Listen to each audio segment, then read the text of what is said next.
नमस्कार, मी doctor Vinay Kumar Rathod, police अधीक्षक संभाजीनगर ग्रामीण।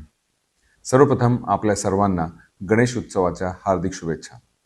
आपल्याला माहितीच आहे की यावर्षी राज्य शासनाने गणेश उत्सवाला राज्योत्सवाचा दर्जा दिलेला आहे। त्यासाठी सर्व अधिकारी व कर्मचारी दिवस रात्र मेहनत घेत आहेत आणि तत्पर आहेत। यासाठी आम्ही तब्बल 2000 पोलीस अधिकारी व कर्मचारी, त्याचबरोबर SRPF, RCP आणि QRT यांच्या वेगवेगळ्या टीम सुद्धा तैनात केलेल्या आहेत। यंदाच्या उत्सवात मी नागरिकांना आणि विशेष करून मंडळांना ही विनंती करू इच्छितो की आपण ध्वनी प्रदूषणाच्या कायद्यांचा उल्लंघन करू नये। विशेष करून डीजेचा वापर पूर्णपणे टाळावा। ध्वनी प्रदूषणाच्या कायद्यांचे उल्लंघन केल्यास आपल्यावर कायदेशीर कारवाई होईल याची आपण सर्वांनी नोंद घ्यावी।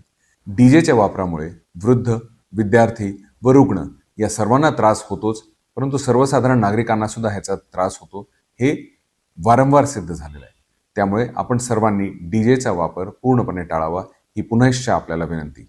पोलीस विभाग आपल्या सुरक्षतेसाठी सदैव तत्पर आहेत। चला आपण सर्व हा निर्धार करू की यावर्षी गणेश उत्सव आपण शांतता, सुरक्षितता व संयम यांचा संगम साधून साजरा करूया। गणपती बाप्पा मोरया।